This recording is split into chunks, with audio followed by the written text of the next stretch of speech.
And welcome everyone to another video. ये होने वाली है इम्यूनोलॉजी से।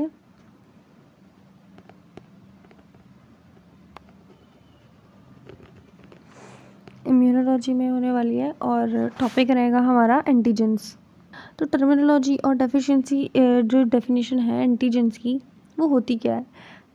कुछ हमने कभी सुना है कि एंटीजन का टेस्ट है या antibody, antigen antibody interaction immunology में सारा का सारा इसी के बेसिस पर है। कैसे इम्यूनोलॉजी में हमारे इम्यूनिटी होती है, कैसे हमारा इम्यून रिस्पॉन्स जनरेट होता है, ऐसे वो कौन से सब्सटेंसेस हैं जिनसे हमारा इम्यून रिस्पॉन्स जनरेट होता है और कैसे होता है, जो इम्यूनोलॉजी के अंदर है सारा का सारा। फर्स्ट ऑफ ऑल डेफिनेशन क्या है। It can be any substance which stimulates the formation of antibodies is called antigen. वो कोई भी सब्सटेंस हो सकता है जो स्टिमुलेट कर देगा और फॉर्मेशन करेगा एंटीबॉडीज़ के फॉर्मेशन का हमारी बॉडी के अंदर। वो सब्सटेंस क्या होगा, वो एंटीजन होगा। नेक्स्ट, एंटीजेंस जो दो वर्ड से मिलकर बने हुए हैं, which means first is anti and second is gens. First का मीनिंग है एंटी, एंटीबॉडी यानी कि एंटीजेंस होते हैं जनरेटर्स, एंटीबॉडी जनरेटर्स। ये वो सब्सटेंस है जो एंटीबॉडीज़ को जनरेट करेंगे, स्टिमुलेट करेंगे, इनफ केपेबल होंगे to induce immune response in any body. तो नॉन सेल्फ मॉलिक्यूल्स होंगे ये थ्रू फॉरेन मॉलिक्यूल्स। की प्रॉपर्टीज़ क्या होगी, एंटीजेंस की प्रॉपर्टीज़ और उनके साइज़ क्या होगा। Antigens should be larger higher molecules, size में बड़े होने चाहिए और इनका वेट भी बड़ा होना चाहिए, ज़्यादा होना चाहिए। द मिनिमम साइज़ कितना होना चाहिए इनका, 10 किलो डाल्टन से ज़्यादा, मोर देन 10 किलो डाल्टन। अगर 10 किलो डाल्टन से कम है तो वो इनफ केपेबल नहीं होगा इम्यून रिस्पॉन्स जनरेट करने के लिए। अगर वो 10 किलो डाल्टन से और कम होगा या 5 किलो डाल्टन होगा अगर, तो वो क्या होगा, वो एंटीजन नहीं होगा, वो एंटीजन कंसिडर नहीं किया जाएगा, वो होगा हेप्टेन्स। ओके, या तो हम इसको बोलेंगे नॉन इम्यूनोजेनिक है या फिर हम इसे बोलेंगे वीक इम्यूनोजेनिक है। जो इम्यूनोजन है ये इम्यूनिटी को जनरेट करने वाला, विच इज़ वीक, या फिर नॉन इम्यूनोजेनिक। ये क्या हो सकते हैं, फॉरेननेस कैसी हो सकती है इनकी, ये कॉम्प्लेक्स होनी चाहिए, फॉरेन होनी चाहिए। क्या करना ये, it can be a virus, it can be bacteria, it can be fungi, it can be pollens. ये सभी हमारे एंटीजन की लिस्ट में शामिल है।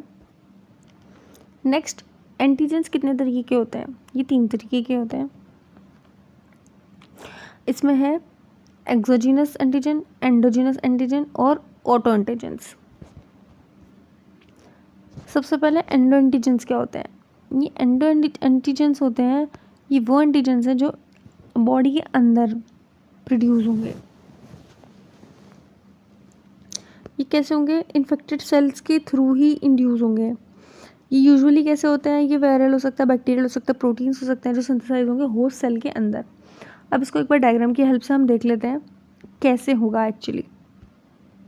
सबसे पहले क्या होगा, ये हमारी सेल है एंडोजीनस, यानी कि सेल के अंदर की बात हो रही है यहाँ पे। ये प्रोसेसिंग है एंटीजन प्रोसेसिंग। एक्सोजीनस पैथोजन की एंट्री होगी, यानी कि बाहर के पैथोजन की एंट्री अंदर की तरफ होगी। ये पैथोजन अंदर आ चुके हैं यहाँ पर। पैथोजन अंदर आते ही ये सिक्रीट करेंगे कुछ प्रोटीन्स।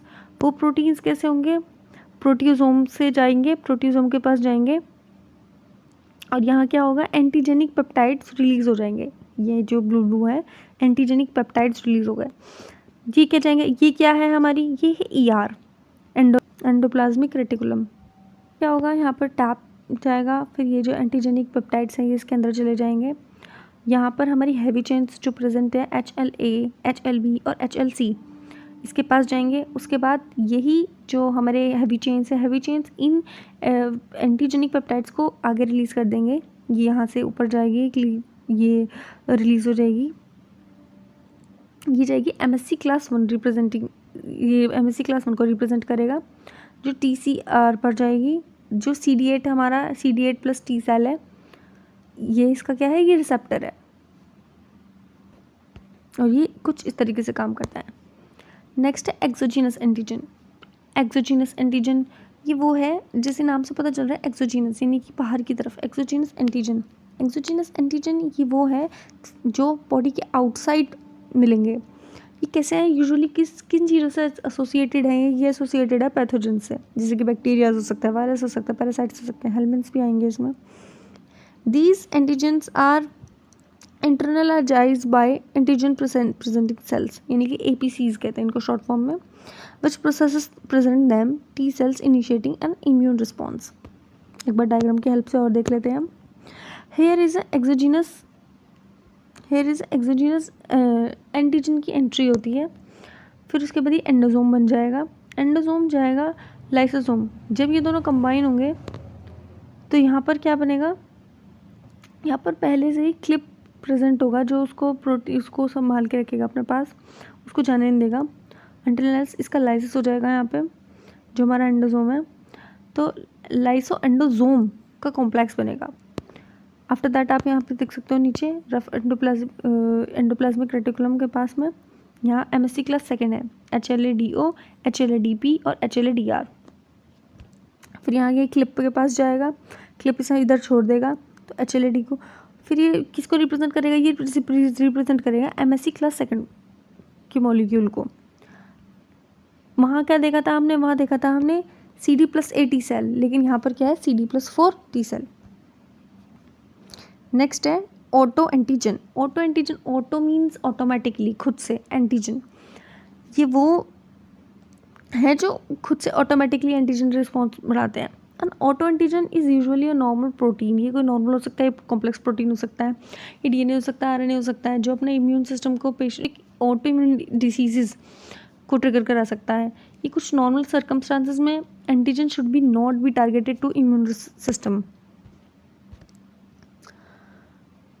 कितने तरीके के एंटीजन्स हैं, साइज के बेसिस पे कितने तरीके के एंटीजन्स हैं। चलिए इम्यूनोजन का डायग्राम आप देखो यहाँ पर, ये इम्यूनोजन है यानी कि बेसिकली एक एंटीजन है। यहाँ पर एक एंटीजन है जो इम्यून रिस्पॉन्स को जनरेट करेगा, इम्यून रिस्पॉन्स को ट्रिगर करेगा। ये एक एंटीबॉडी है, एंटीबॉडी और एंटीजन का इंटरेक्शन है, यहाँ पर वो किस तरीके से बाइंड हो रखे हैं। और ये एंटीजन की उसके ऊपर जो बाहर का ये एरिया है, दिस इज़ कॉल्ड एपिटोप। अब हेप्टेन्स क्या होते हैं, हेप्टेन्स मैंने पहले कहा था, अगर 5 किलो डेल्टन से अगर साइज़ कम है किसी भी एंटीजन का तो वो हेप्टेन्स कहलाएंगे। ये नॉन इम्यूनोजेनिक हो सकते हैं क्योंकि ये these are not enough capable to generate immune response. तो हेप्टेन्स क्या है, haptens are the minute molecules, यानी कि बहुत छोटे मॉलिक्यूल्स हैं that elicit an immune response only when attach to a larger carrier. को कैरियर की ज़रूरत पड़ती है कि इसको अटैच करने की ज़रूरत क्या है, जब हम माइस में या कहीं पर वैक्सीन्स यूज़ करते हैं वहाँ हम कैरियर का यूज़ करते हैं। कितना है इसका, 5 किलो डेल्टन से कम या 5 किलो डेल्टन के आसपास। अब सुपर एंटीजन्स क्या होते हैं, ये ऐसे एडेप्टिव इम्यून रिस्पॉन्सेज हैं जो 0.0001% of the T cells are activated. ये सुपर एंटीजन्स ऐसे हैं अगर एक बार एक्सपोज हो जाता है तो 30% ऑफ T सेल्स को ख़त्म कर सकता है। ये टॉक्सिक सिंड्रोम कर सकता है, कॉज कर सकता है, systematic toxic multi organ failure cause कर सकता है, even death of the patient अगर वो अनट्रीटेड रहा तो। जो T सेल्स सुपर एंटीजेंस है ये कैसे माइक्रोबियल प्रोटीन्स हैं, ये हाइपर स्टिमुलेशन करेंगे T सेल्स में by staphylococcal enterotoxins B, SEB इसको शॉर्ट फॉर्म में बोलेंगे। Super antigens can be cross linking T cells receptors, TCRs इसको शॉर्ट फॉर्म में बोलेंगे। MSC class second alpha-1 antigen, small amount of super antigens can be stimulated extensively T cell proliferation, 100% of the T cells are activated by the super antigens। अब सवाल आता है कि अगर super antigens इतने खतरनाक हैं, ये इतना खतरनाक काम कर सकते हैं, नॉर्मल एंटीजेंस में और सुपर एंटीजेंस में आखिर डिफरेंस क्या है, पहले इसके कुछ एग्जांपल्स हम देख लेते हैं and then I will tell you what is the main difference, what is the difference between normal antigen and super antigen। हमने इसको ऐसे सुपर, क्या इसमें कैपेबिलिटी है, क्या इसके एग्जांपल है, स्टेफाइलोकोकल एंटेरोटॉक्सिन जो हमारी फूड पॉइजनिंग करा सकती है, स्टेफाइलोकोकल टॉक्सिक शॉक्स कॉज कर सकती है, toxic shock syndromes, staphylococcal exfoliating toxin ये स्किन सिंड्रोम्स कर सकते हैं, स्टेफाइलोकोकल फायरोजेनिक एक्सोटॉक्सिन ये शॉक हमें दे सकती है। अब सुपर एंटीजन में और एक नॉर्मल एंटीजन में किस चीज़ का डिफरेंस है, जो हमारे नॉर्मल एंटीजेंस हैं, इसको एक पूरा का पूरा प्रोसेस फॉलो करना पड़ता है। वो टी सेल के पास जाएगी, एक टी साइटोटॉक्सिक सेल्स, वो MSC क्लास 1 या MSC क्लास 2 को रिप्रेजेंट करेगा, फिर एक रिसेप्टर आएगा, वो उससे अटैच होगा, उसको आइडेंटिफाई करेगा। ये पूरा का पूरा प्रोसेस है जो बहुत ज़्यादा डीप है। फिर कुछ सेल्स होंगे जो एप्रोप्टोसिस के लिए बोलेंगे, कुछ होंगे जो मैक्रोफेजेस होंगे, न्यूट्रोफिल्स, और there are lot of different kind of cells जो इस चीज़ को डिसाइड करेंगे कि हमें को कौन सा पाथवे फॉलो करना है। There are particular specific pathways as well जो डिसाइड करेंगे। तो एक नॉर्मल एंटीजन को एक नॉर्मल इम्यून रिस्पॉन्स जनरेट करने के लिए पूरा का पूरा पाथवे फॉलो करना पड़ता है। बट अगर हम यहाँ पर सुपर एंटीजेंस की बात करते हैं तो वो दे आर इनफ केपेबल कि उनको पूरा पाथवे फॉलो नहीं करना पड़ेगा। That's the main difference. Next है ये एक नॉर्मल हमारा डायग्राम है। वायरसेस हो सकते हैं, फिर कोई नॉर्मल एंटीजन हो सकता है, जहाँ पर जो ये ब्लैक वाला पोर्शन है, राउंड सर्कल्स हैं, दिस इज कॉल्ड एपिटोप, जो हमने पहले भी देखा था। और ये इम्यूनोजन है या फिर कोई एंटीजन है, और ये हमारी एंटीबॉडी से बाइंड हो रखी है। ये एक इंटरेक्शन है एंटीबॉडी के बीच का और एंटीजन के बीच का। अब इम्पोर्टेंस क्या है एंटीजन्स की? एंटीजन्स हमें बहुत ज़्यादा इम्यून जो डिसीज़ होती हैं उनसे प्रोटेक्ट करता है। हम बहुत सारे पैथोजन से हमारी बॉडी को प्रोटेक्ट करता है। जो हमारी स्किन है, स्किन बैरियर की तरह काम करती है। जो हमारी म्यूकोसल इनर लीनिंग्स है हमारी बॉडी में, वो भी हमारे लिए प्रोटेक्टिव। हमारी आइज़ के अंदर जो टीयर्स है, टीयर्स के अंदर लाइसोजाइम एंजाइम्स होते हैं, वो भी एक बैरियर की तरह, एक प्रोटेक्टिव कवरिंग की तरह हमारी बॉडी को प्रोटेक्ट करते हैं। हमारे मुंह में सलाइवा होता है which is also enough capable कि छोटे मोटे ऑर्गेनिजम्स को तो वो ऐसे ही साफ़ कर सकता है। जो दे मेक, पूरी बॉडी एक कॉम्प्लेक्स सिस्टम है जो मेक श्योर करती है कि मुश्किल से भी अगर कोई बाय मिस्टेक भी अगर कोई पैथोजन अंदर जा पा रहा है कहीं से, तो वो उसको इनफ केपेबल हो कि उसको अर्ली स्टेजेस पे ही किल कर सके, अर्ली स्टेजेस पे ही किसी भी हार्मफुल पैथोजन्स के एक्सपोजर से बचा सके। It allows immune system to mount a specific target response against the foreign invaders. Foreign invaders हो सकते हैं, लाइक कोरोना वायरस था, और देयर लॉट ऑफ डिजीजेज जिससे हमारी बॉडी मेमोरी बना लेती है और आगे तक के लिए भी स्पेसिफिक टारगेट्स बनाती है। Thank you for watching and या मिलते हैं जल्दी एक नई वीडियो के साथ, एक नए पार्ट में।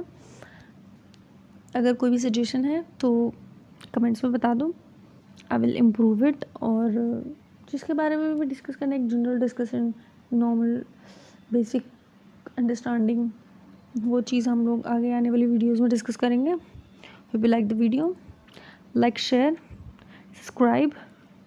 Thank you.